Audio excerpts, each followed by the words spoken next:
Okay, so good afternoon, everybody. This will be the second podcast after a few months of rest. Okay, I was explaining earlier in the first podcast I had today that I took a brief rest from this activity because, you know, I got into a state of mind wherein it was unnecessary.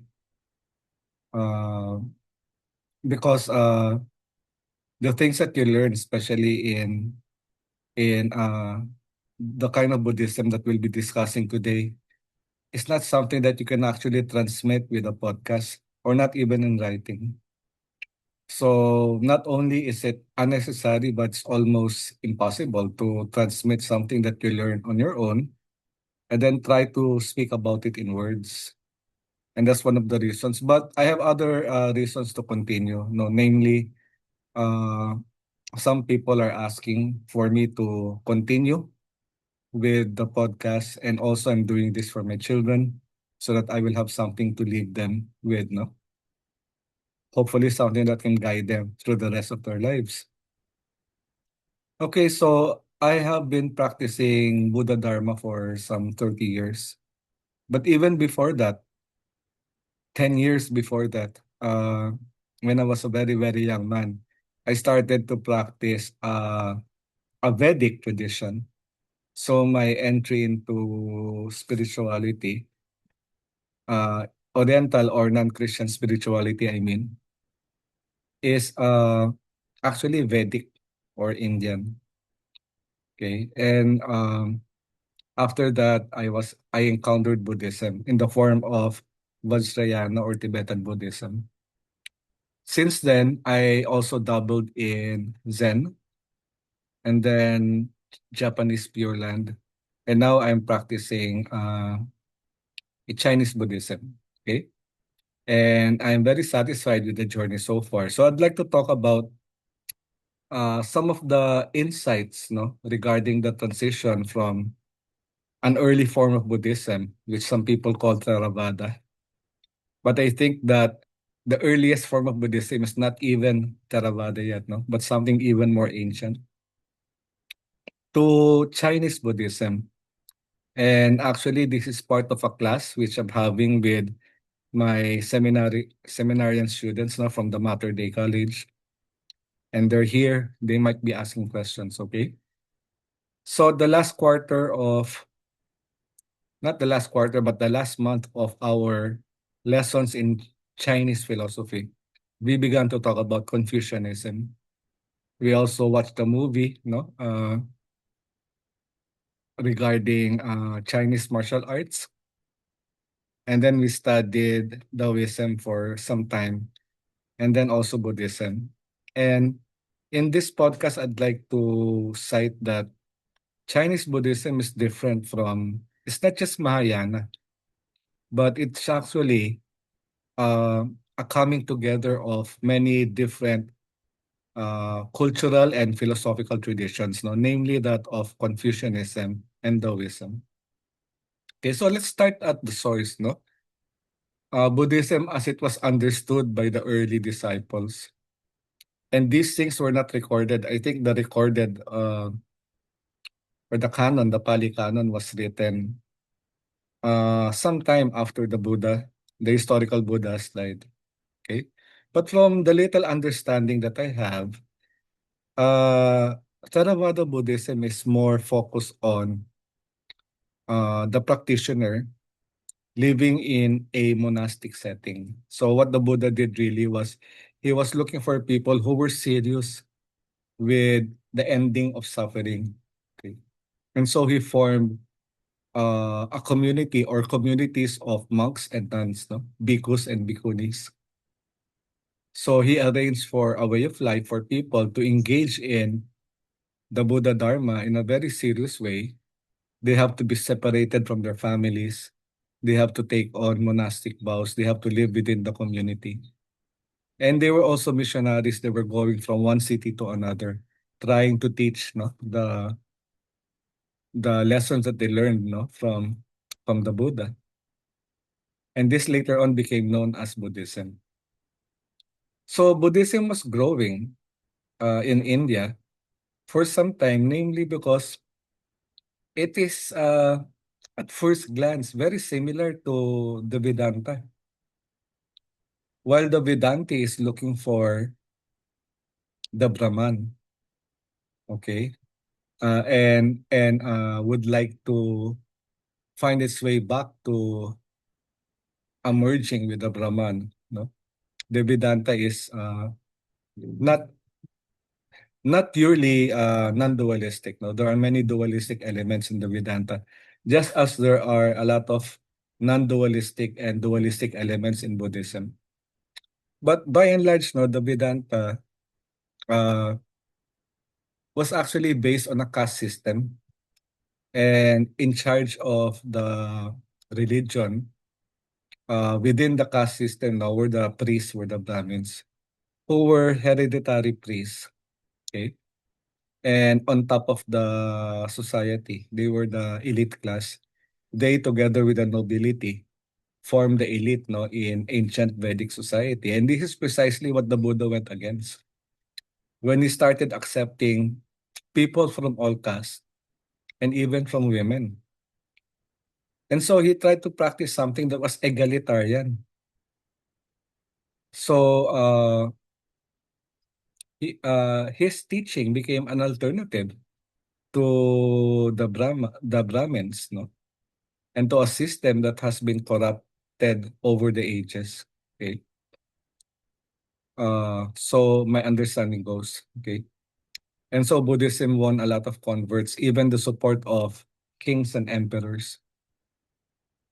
But after that, there was a revival, no, after the death of the Buddha and the first Buddhist emperor, no, Asoka.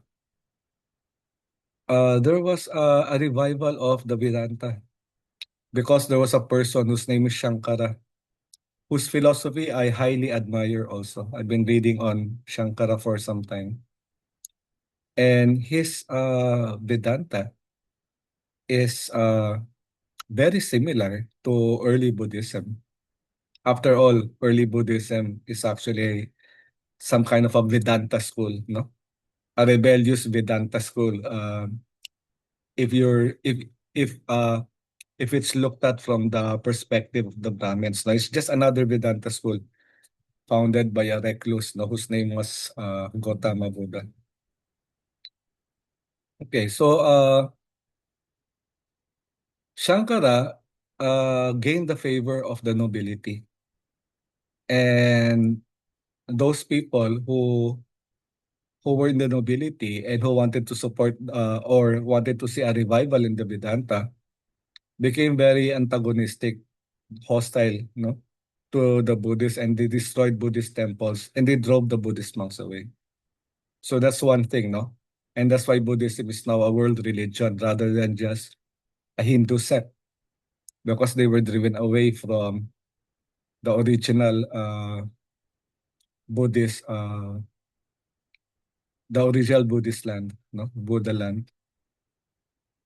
But there's also something that differentiated the Vedanta from the early Buddhists. The early Buddhists now were saying that the goal of life is to cease from suffering by extinguishing one's ego.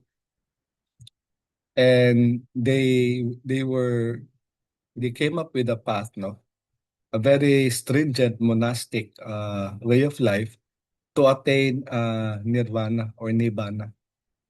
And nibbana is seen as some kind of an extinction, an extinction of the self, that the soul doesn't exist. And it was taught in such a way now that it was taken literally by people. They were looking for a soul annihilation. Okay?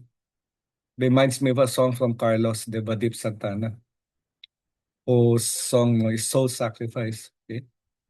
So Buddhism can be seen wrongly, no, as some kind of soul sacrifice, as a willing attempt to extinguish oneself in the hope of ending suffering. So the early misinterpretation of Buddhism was simply limited to that, no, a self-annihilation, a kind of nihilism. And the Vedanti scholars, and there were many of them, from all the Vedanta schools started to attack the Buddhist position. And one of the most devastating attack is this. If there is no self, then who is trying to attain nirvana? If there is no soul, then who is being reincarnated? And this, no, was such a devastating attack from the Vedanta that the Buddhist monasteries in India, they were not yet driven away at that time, had to put up a think tank. One of the greatest universities of ancient times was founded in India. I think it's in northern India, near the birthplace of the founder, no, Gautama Buddha or Sakyamuni, as he is known to the Mahayana Buddhists. Okay? And that think tank is called Nalanda University. So the university came about because of a great philosophical threat to the Buddhist teachings. They were being attacked with a very simple question, which I think a lot of beginners know in the Dharma path also had to ask themselves. I asked this question several times, and it took me several decades to finally get the answer. Okay. So my first knowledge about Buddhism is basically that, no? That we have to get rid of the ego totally. We have to get rid of the mind. And that's the mistake. Because the ego is not the mind. Or it's not the mind. Okay? Which I've learned a lot later on. Much later on. So Nalanda University created a lot of scholars, no, who started writing, started to answer. But from my own limited readings, no, uh, I find Nagarjuna's teachings of the Madhyamaka, the middle path, as the way that Buddhism answered this question. We don't have time to discuss the Madhyamaka. It's a very complicated kind of philosophy.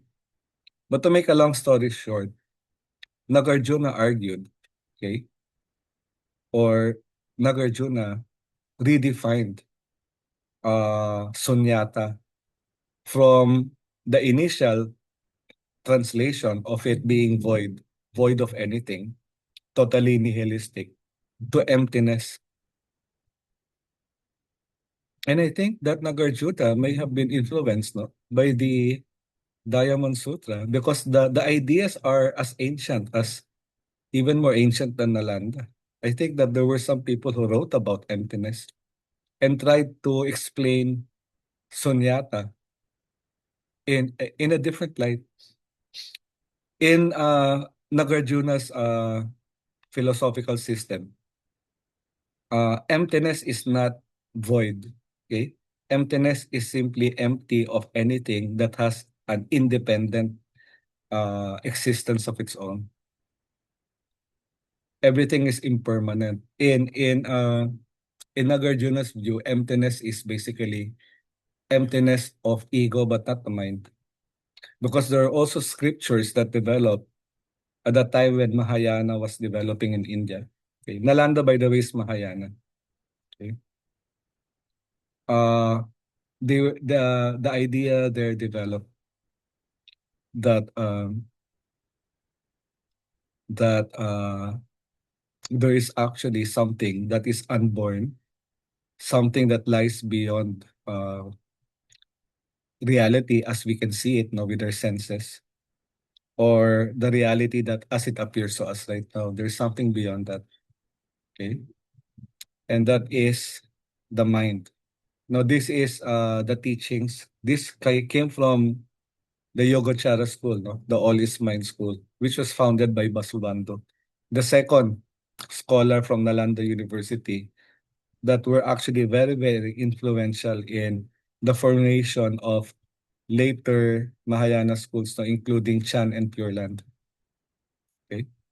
So the Mahayana tradition actually existed even before Nalanda. Okay.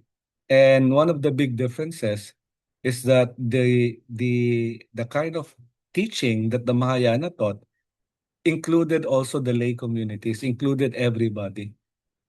It was not just a kind of practice that was limited to monks who were basically following the ascetic tradition of the early Buddhists, isolating themselves from the world and finding nirvana or finding liberation, no, for oneself alone. Because the teaching is you cannot actually liberate other people. You can only liberate yourself. That is the Theravada mindset. Okay.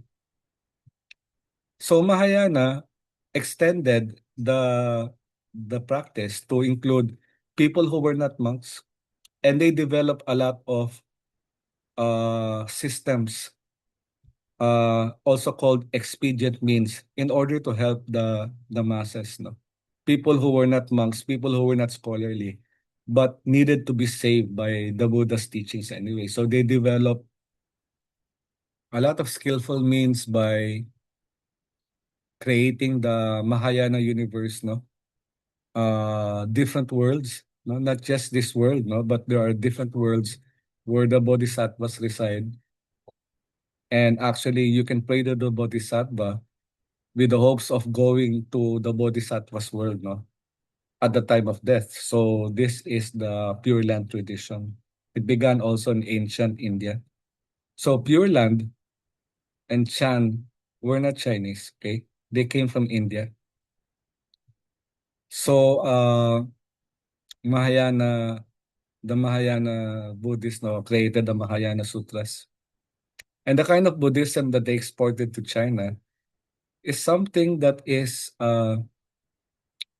first seen, no, when you enter a modern day Chinese temple, for example, wherein the emphasis is on chanting the sutras, doing studies, no, studying, studying and temple worship, wherein you have a lot of deities.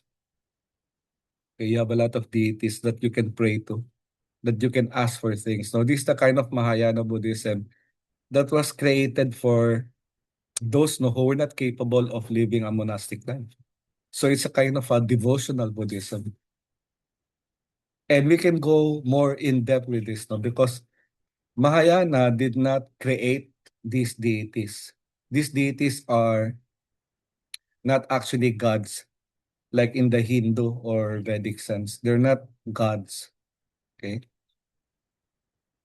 Uh, to make a long story short, bodhisattvas are just different representations of the Buddha nature, of the Buddha mind that we have deep within us.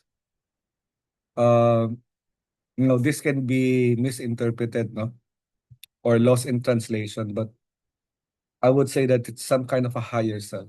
Okay. Just as there are two truths in Buddhism. Okay. The first truth is that I am this form. I have all of these labels, my name, my age, my credentials. Okay. I'm a teacher, my status in society. And more or less, no, it's true. But it exists, no, in a very, very impermanent way. Okay. I mean, all these are just creations of karmic causes and conditions that has led to what my ego is right now, no? What my alaya mind is right now experiencing. Okay. So alaya mind and the ego, by the way, are not the same. But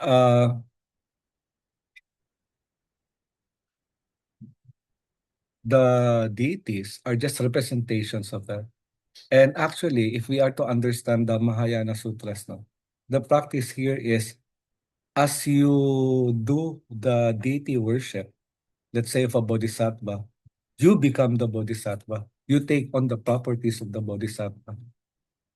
So this is true of all Mahayana schools, including Vajrayana or Tibetan Buddhism, wherein they have all kinds of deities in their mellow form and in their wrathful forms. Okay?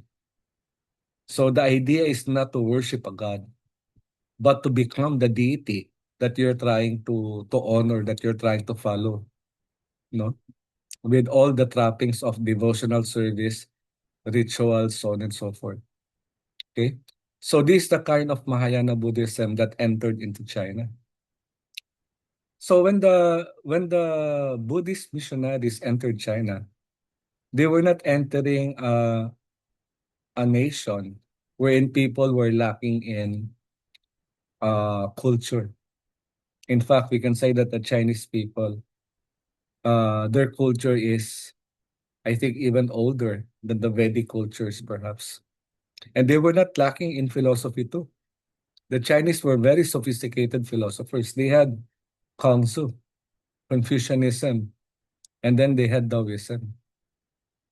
So when the Buddhist missionaries started entering China, they had to find a way to teach the kind of Buddhism that they were trying to export to the Chinese people, who initially could not differentiate themselves from the Taoists.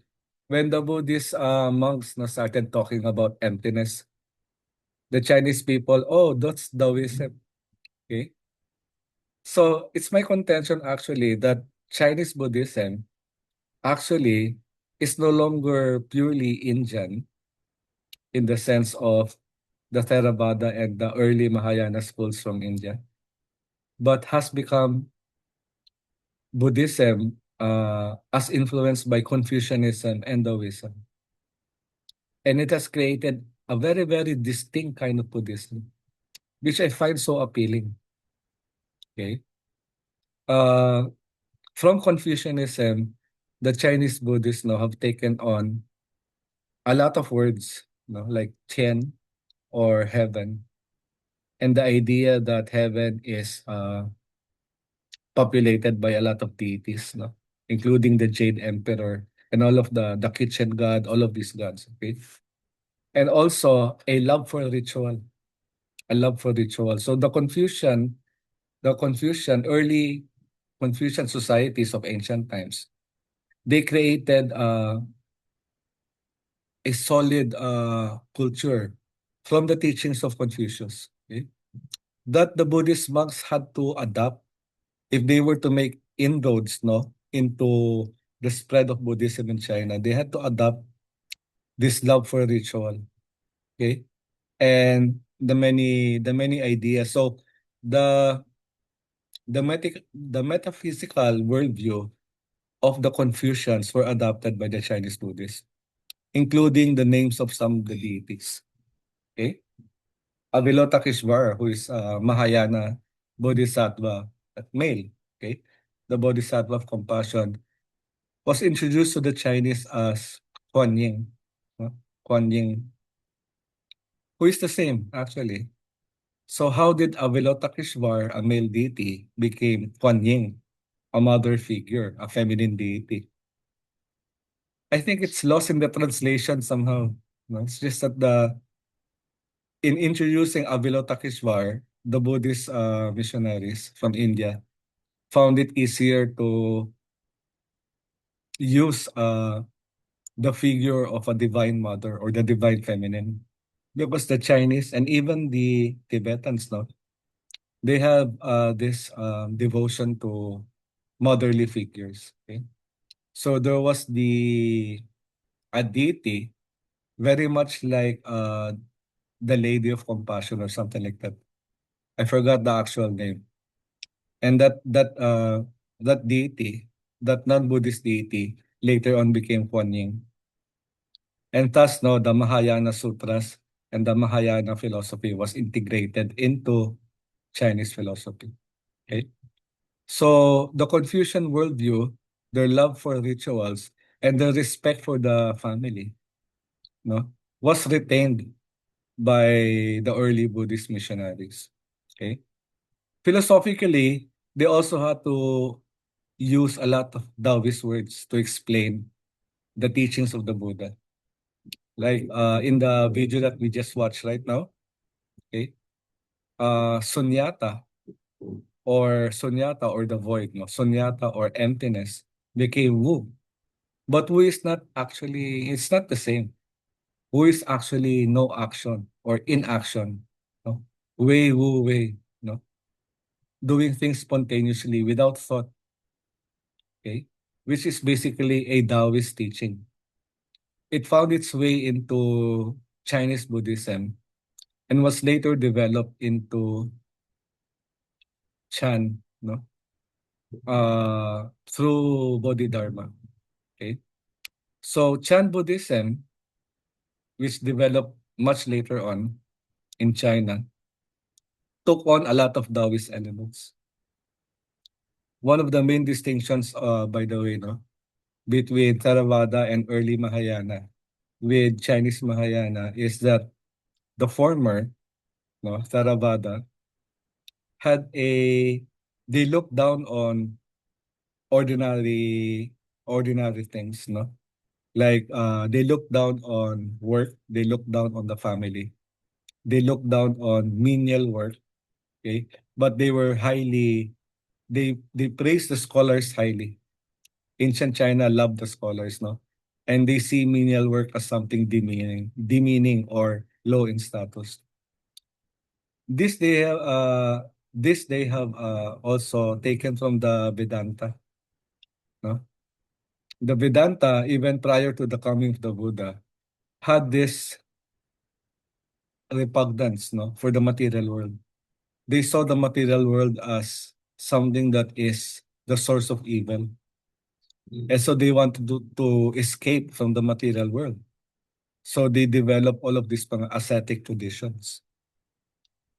And even the early Buddhists, no, in India developed that kind of antagonism or some kind of repugnance, no, with the natural world. They saw the natural world as some kind of a jail, which kept them, no, bound in the wheel of samsara. But when Buddhism reached China, they adopted another view, no, which is the Taoist reverence for nature.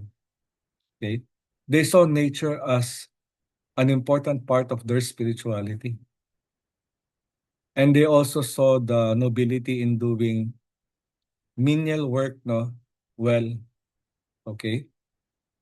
Uh, so that's why the Zen or the Chan practitioners, no, have always said that before enlightenment, chop wood, carry water. After enlightenment, you still chop wood and you carry water. I mean, you can find enlightenment in the most ordinary of things, like in Chinese and Japanese floral arrangement, origami, calligraphy, all of these things, no? If you do it with mindfulness, it can allow you to see glimpses into enlightenment. It can give you insights. It can develop prajna or wisdom. It can cultivate a person into acquiring these things. Okay? So we can say that Chinese Buddhism, no, has really evolved into something that is no longer the same as Buddhism as it was originally, no, in India, as taught and lived in India. Chinese Buddhism is basically very Taoist. Okay. And here in Bacolod City, we have the Fo Guangshan Temple. And I can see this very strong chant tradition in the humanistic Buddhism of Master Xing Yun, wherein the master taught that you can find enlightenment in doing the most ordinary of tasks, for as long as you or the I is not there, and that you're trying to help other people. Okay. So Venerable Master Xing Yun has given to us here in the Philippines, no, a form of Chan Buddhism, which is very compassionate, no?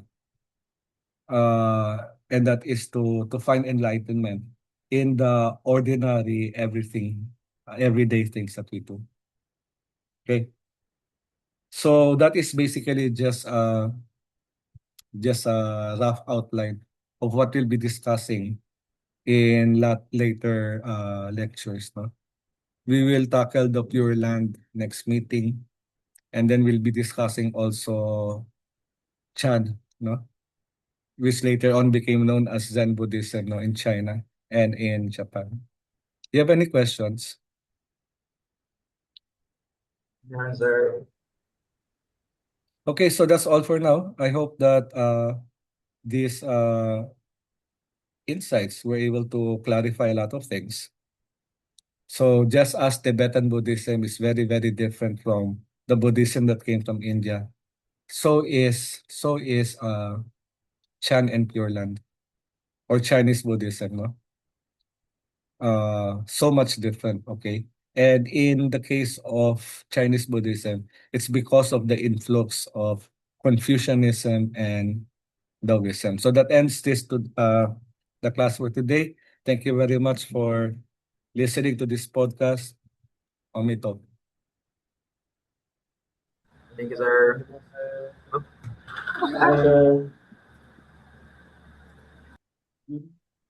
you, sir.